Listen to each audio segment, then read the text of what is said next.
엄마 앞에 몬테소리. 검색할수록 이것저것 다 해석템만 늘어나고 헷갈리시죠? 일상활동들이라고 하는데 다 섞여 있어가지고 뭐가 뭔지 모르겠고 지금 내 아이가 시작해도 되는지 한 번쯤 궁금하셨을 것 같아요. 비슷한 일상활동들로 보이지만 사실 다 같은 그룹이 아닙니다. 일상 영역은 크게 5개 그룹으로 나뉘는데요. 오늘은 그중 첫 번째, 앞으로 나올 모든 일상생활의 기초가 되는 기본 동작 그룹만 따로 정리해보겠습니다. 천적기, 곡물볶이, 숟가락 오기기처럼 집에서 준비하기 쉬운 활동들을 중심으로 보여드리고요. 오늘 영상 끝까지 보시면은 비싼 교구 없이도 앞으로 일상활동을 어떻게 제시하면 좋을지 감이 잡히실 거예요. 첫 번째는 천적기입니다. 아, 이거 그냥 수건 같이 개면 되는 거 아니야? 뭐가 다른데? 싶으시죠? 저도 처음엔 그랬어요. 실제 빨래물은 너무 얇거나 두꺼워서 접기도 어렵고 크기도 제각각이고 온전히 접는 동작 자체에 집중하기 어렵습니다. 그래서 몬테소리에서는 먼저 조건을 단순하게 만들어줍니다. 무늬 없는 정사각형 천 하나면 충분해요. 여기에 가이드라인과 작은 코너 표시만 추가해주세요. 이 가이드라인과 마커는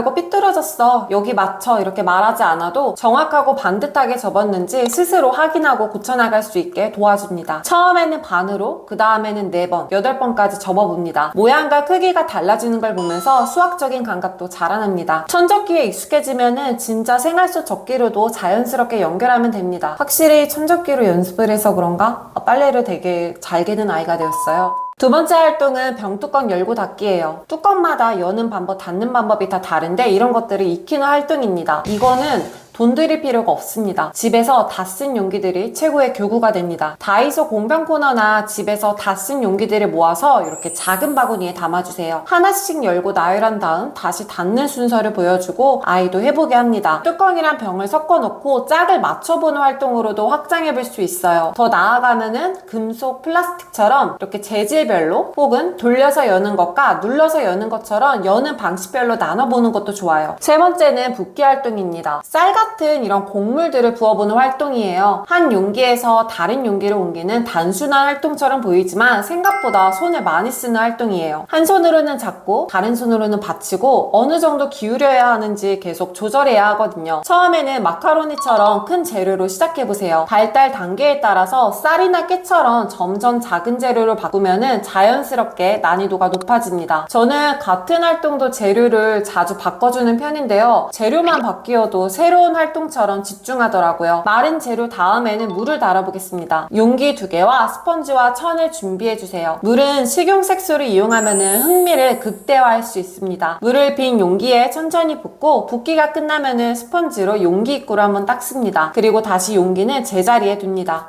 조금 더 난이도를 높이려면 이렇게 컵에 선을 표시해가지고 그 선만큼 맞춰보는 연습도 할 수 있어요. 이 활동은 아이가 너무 좋아해가지고 작년에 비슷한 생물 붓기 활동을 소개해드린 적이 있거든요. 자세한 활동 방법은 위에 링크 참고해주세요. 붓기가 익숙해졌다면 이제 도구를 사용합니다. 이제는 손이 아니라 도구를 통해서 움직임을 조절해야 합니다. 젓가락이랑 숟가락 같이 묶어서 보여드릴게요. 국자나 어른 숟가락처럼 큰 것부터 시작해서 유아 숟가락, 티스푼 순서로 작아질수록 이렇게 난이도가 올라가요. 숟가락이 편해지면은 젓가락으로 넘어갑니다. 아직 젓가락 사용이 어렵다면은 핀셋이나 집게로 먼저 연습해도 좋아요. 재료도 폼폼이나 대추처럼 큰 것에서 콩처럼 이렇게 점점 작은 것으로 바꿔줘도 난이도가 올라갑니다. 사실 콩 옮기기가 이렇게 많이 쉽지만은 않거든요. 어른들에게도 생각외로 훨씬 오래 붙잡고 하게 되더라고요. 다음 활동은 식기 운반하기입니다. 아이가 물을 달라고 하면은 직접 가져다 주시나요?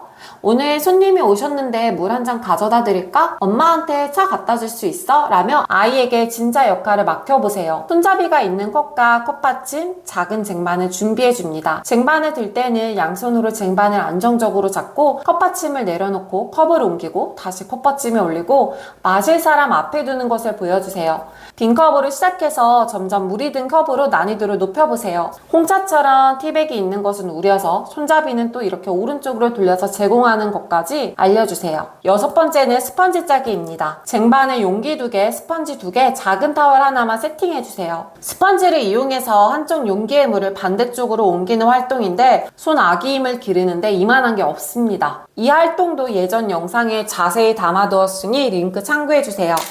마지막 활동은 주단 말고 펴기입니다. 몬테소리에서는 항상 바닥 활동을 하기 전에 이 매트를 까는 특별한 의식을 거치는데요. 주단은 지금부터 이 안은 내가 사용하는 공간이고 이 안에 교구를 놓고 활동하는 거야처럼 작업의 시작과 끝을 분명하게 알려주는 역할을 합니다. 근데 몬테소리 매트 좀 비싸잖아요. 솔직히 말씀드리면은 다이소 발매트면 충분합니다. 저도 센터용 교구회사 제품들 다 써봤지만 나만의 작업 공간을 인지한다는 이 본래의 목적만을 생각하면은 가성비는 정말 좋습니다. 매트를 가로로 눕히고 양손으로 끝을 잡아주세요. 손목을 돌려가면서 꾹꾹 누르듯 펴고 매트는 그대로 두고 몸을 천천히 뒤로 이동하면서 피면 돼요. 말 때는 매트를 몸 앞쪽으로 반절 정도 가지고 와서 쳤다는 타이트하게 고정하며 잤습니다. 두 손을 동시에 나란히 움직여서 또르르 말아 올라가고 필요하면은 앞으로 다시 펼쳐서 고쳐 잡은 뒤에 마무리하면 돼요. 오늘 소개한 활동들은 앞으로 나올 일상 연역 활동의 기초가 됩니다. 다음 편에서는 아이가 실제 집안일에 참여하면서 독립심을 키울 수 있는 환경의 배려에 해당하는 활동들을 소개해드릴까 해요. 교구 없이도 충분히 시작할 수 있는 방법들만 담아보겠습니다. 구독하고 알림 설정하고 놓치지 마세요. 영상 봐주셔서 감사합니다.